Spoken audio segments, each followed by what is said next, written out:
Hello and welcome to the video. This video will be all about Book 2 of Heaven Official's Blessing. So like the other videos on this channel, this will be filled with spoilers, so if you are wanting to read this and not get spoiled on what's inside, I suggest you read it first, then come back and let me know your thoughts in the comment section. So the cool thing about this series is Book 2 picks up literally right where Book 1 left off. We are returning to the upper courts in the heavens and basically reporting back to the officials what happened in 𝕚𝕟𝕣𝕖 Pass. And we already start off with an annoyance with me, and that is 𝕚𝕚𝕣𝕖 trying to change the talking points to focus on Xilān knowing 𝔽𝕚𝕟 and him being there on the mission to 𝕚𝕟𝕣𝕖 Pass, and it is so frustrating because that is nothing to do with what they're talking about. And so that made me hate 𝕚𝕚𝕣𝕖 even more. I now hate both Paes. They can both die in a ditch as per my notes. So one thing, I get it, I understand, I talked to my roommate about this already, but you would think that one of the officials, knowing, being friends with, having a good relationship with the most supreme of supremes, like the Ghost King, would be good. I get it, he only simps for Xilān, he doesn't care about any of the others, but you would think that at least having a connection somewhere would be pleasing to the officials. But no, they're all freaked out. I don't know. Some of them seem to just not trust him on that fact, which I understand. But if you think logically, I would be like, okay, this might be a good thing that he's so close to him. But I digress. That's just something that I noted. Like, why are they so upset? You would think that they would be happy. But no. My roommate's just like, he's a ghost king. Like, no, they're scared of him. Fine, whatever. So this book also has one of my favorite scenes so far in my readings, and that is the entire scene in the gambler's den.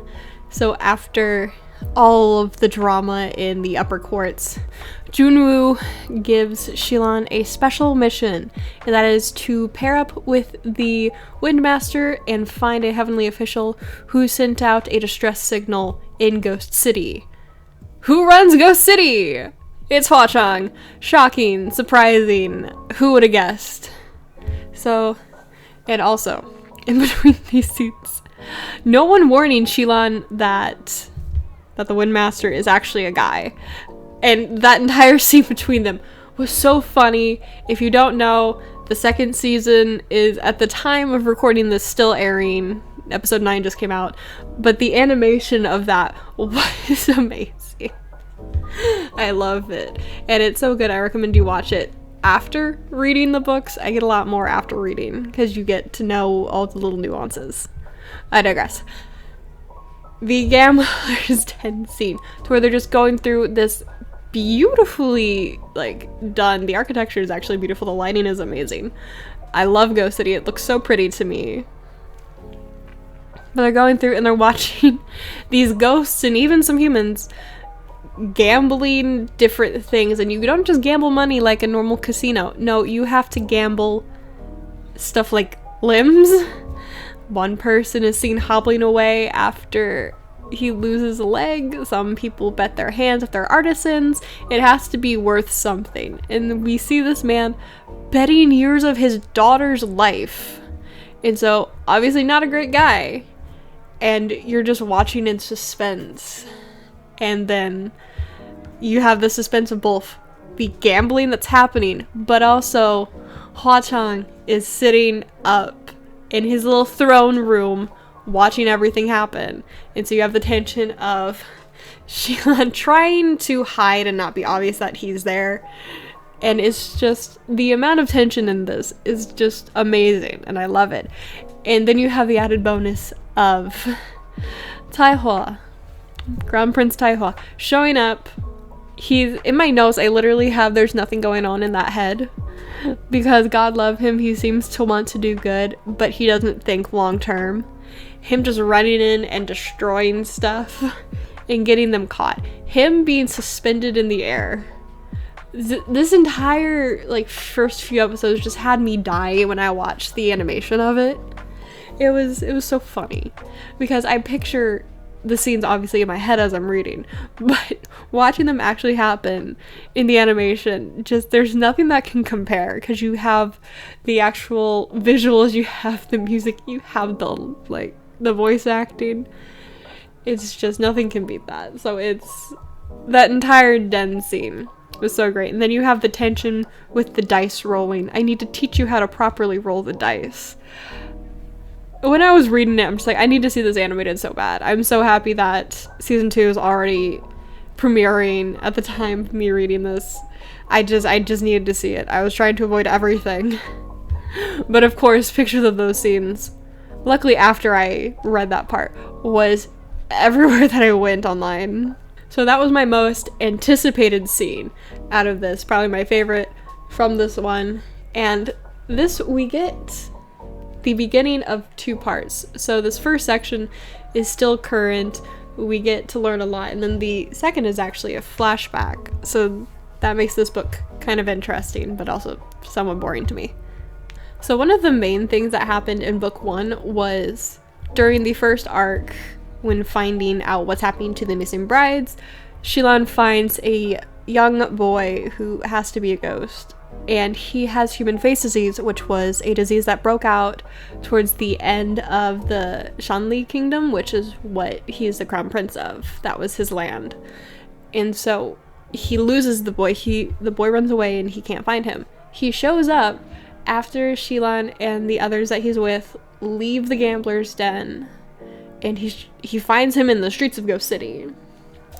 And so after 𝕬𝕬 calls for him to come to Paradise Manor, his lodging in Ghost City, he ends up also finding the boy because he knows that 𝕬𝕬 wants to find the boy.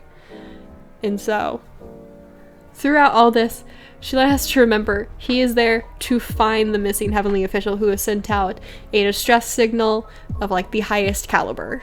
So this part allows for a little bit of nuance. Apparently not only can spiritual power be transferred and lended out, luck can also be. So one of 𝕬𝕬's abilities, special nuances, is he is extremely lucky. He literally gives 𝕬𝕬 some of his luck. 𝕬𝕬, who is the god of misfortune, he only rolls snake eyes, and all of a sudden he can roll 2 6s. And so that is important because he finds out that every door in Paradise Manor, you need to roll a certain number on a pair of dice to get the door to open to where you need it to go. So after that, he and the Windmaster venture through and end up finding the Earthmaster. And so the Windmaster and Earthmaster are buddies. They were actually the 2 women that were helping in the Bonnie Pass arc. You figure out the Windmaster was one of them, but you just discover then that it's the Earthmaster who is the other one in the pair. And so another great scene. When 𝕬𝕬 was first introduced to the manor, he is shown the arsenal, the armory. And when they're fleeing with the Earthmaster, they end up falling back into the armory. And one big difference that people were very upset with, I being one of them, was 𝕬𝕬 ends up falling into the armory and falling on top of 𝕬𝕬 and then pulling him away. That way he doesn't get crushed by the other 2. But for some reason, thank you Chinese censorship, he falls in front of 𝕬𝕬 and then has to pull and drag him, which also makes me be like, why wouldn't the Windmaster and Earthmaster fall the same place that 𝕬𝕬 did? Why would they fall on top of the chair that 𝕬𝕬 was sitting on? But I digress.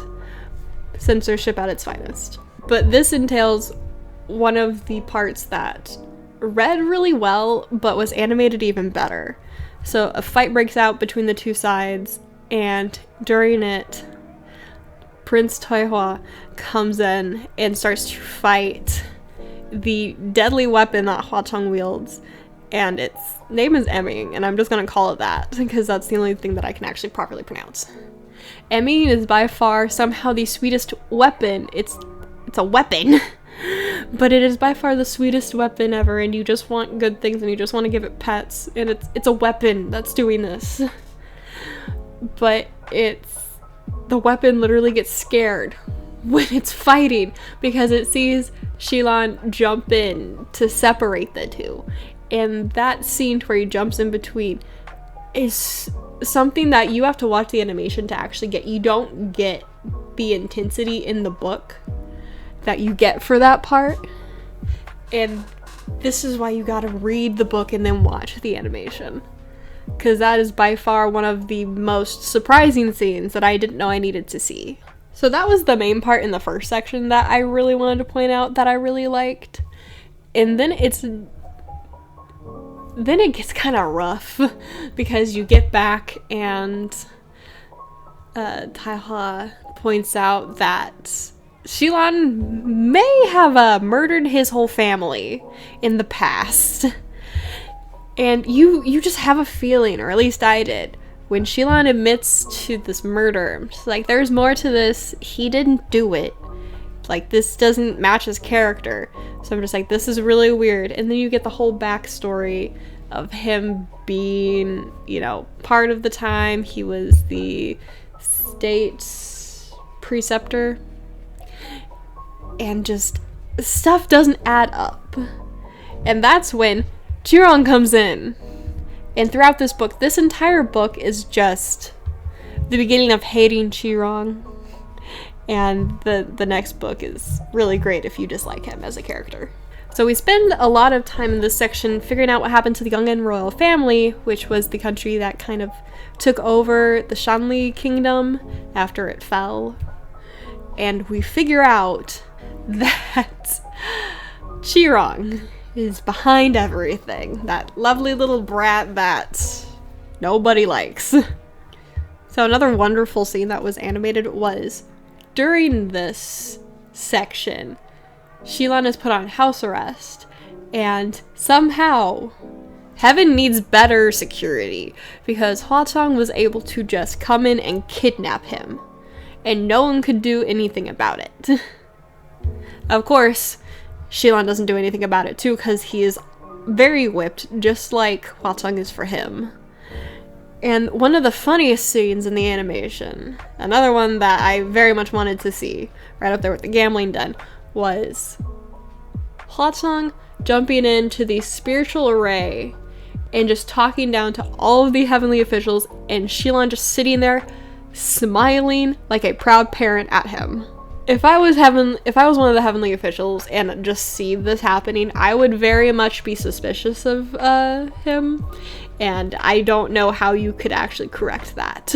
And so, of course, where is he taking him? He is taking him to see his cousin, 𝕬𝕉, who is the same 𝕬𝕉 named the Green Ghost that was mentioned back in book 1, in arc 1. They're the same. And so the entirety of them finding and talking to 𝕬𝕉 is just 𝕬𝕉 getting the crap beat out of him by both of them. Of course, Hwa-Chang is very upset.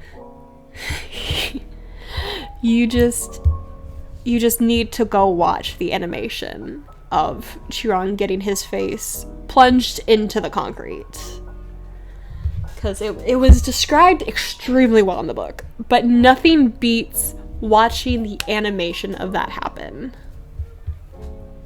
And the fact that he somehow upset Shilon so badly that he slaps him just proves how annoying this little twat is.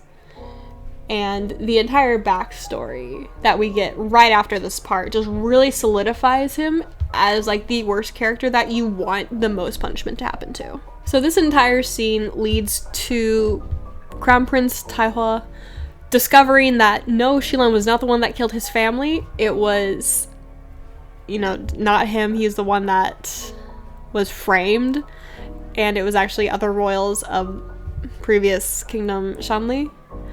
And so that kind of wraps up that in a nice bow. And then we immediately jump back to his childhood pre-ascension, and it starts with him, and again, this video's full of spoilers, him meeting Hwa-Chang as a child and saving him from death when he fell off a giant wall during a presentation of like honoring the spirits. So that scene to where he jumps off of a float in the middle of a presentation performance and catches a falling child and saves him from literal death, and in turn messes up the entire, float procession. Starts this kind of downfall for him. And it's very sad that saving a child means that he is now in trouble. But we get to see a bunch of stuff, including just like him like fighting with his cousin 𝕬𝕉, who is just terrible. This kid abuses his servants. He literally drags a child behind a cart, who, shocking, is still 𝕬𝕉 as a child. So that really kind of connected, making 𝕬𝕉 beating the shit out of him in the previous section feel even better. Because it's just like, yeah, I would be upset at him too. I get it. And also, I was looking back through, I was skimming the book before recording this to make sure that my memory of everything was good along with my notes that I had taken when I read it. When he's asked as a child, why are you here? Where's your home? Where's your grown-ups? He goes, my parents kicked me out. That is the same thing he tells him when disguised as 𝕬𝕉 in book 1. He says, my parents kicked me out because they had a fight, so I've been walking for a long time.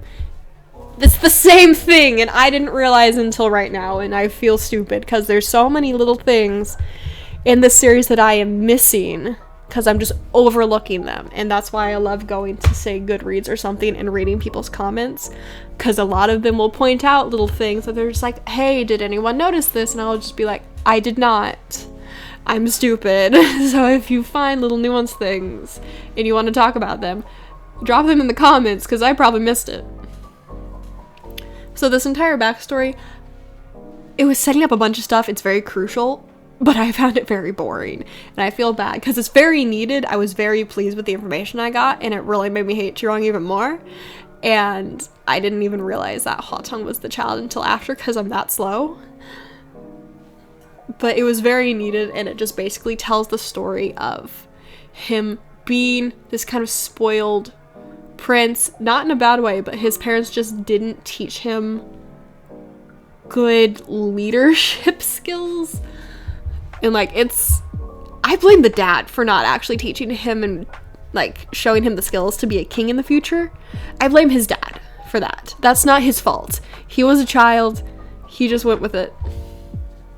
But it shows essentially all the hardships that he was going through right up until his ascension.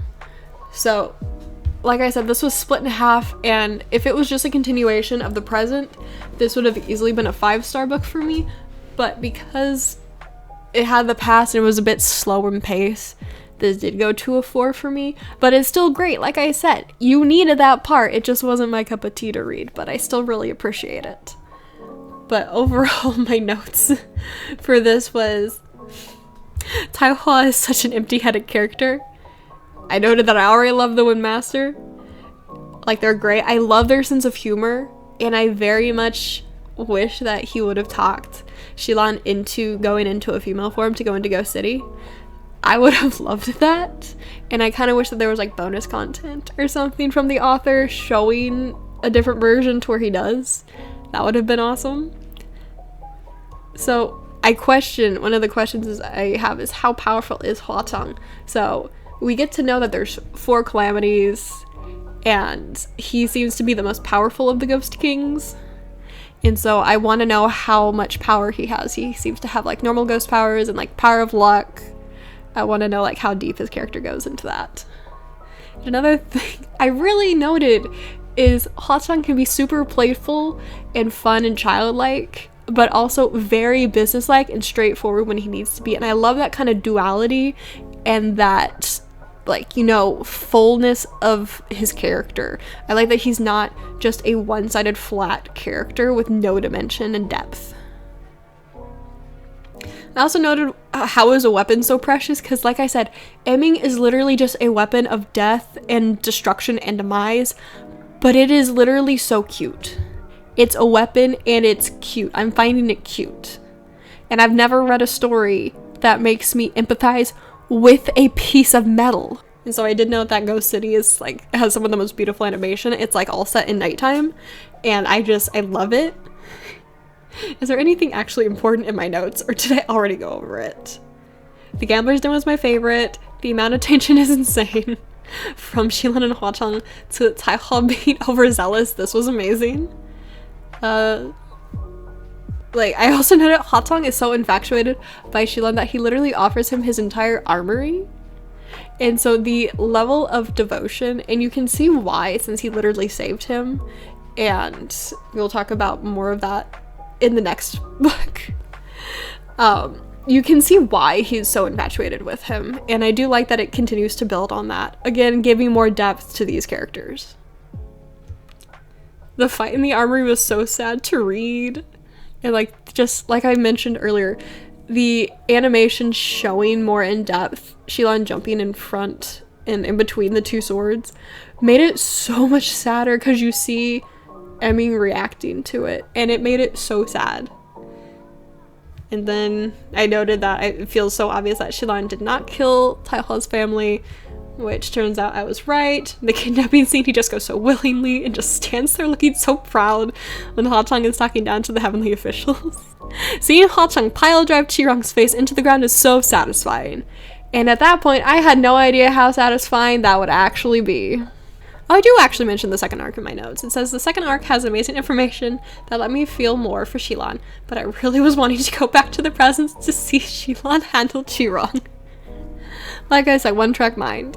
And so I noted emotional involvement and investment. After finishing the book and seeing how terrible Qirong acted as a child, I need to see him suffer more. That's not where I thought my sentence was going. I also note that I'm even more invested in Xilan. Like I said, after knowing his past, you do get a lot more invested in him as a character, and you want to see... I still want to see more of where the downfall went. And also, I noted you can just borrow luck, like spiritual power. I want to know, like, what all can be just borrowed. And, you know, shocking my how much do I want to continue it? All caps, I will continue. And that's basically my entire rant for this book. So, like I said, this was a very easy 4-star. I thought it was great. You get to see a lot more of the character, get a lot more invested. You get to see more development to have them be 3D, like, characters with depth, feeling, emotion, background. And so this was very easy to continue the series for me.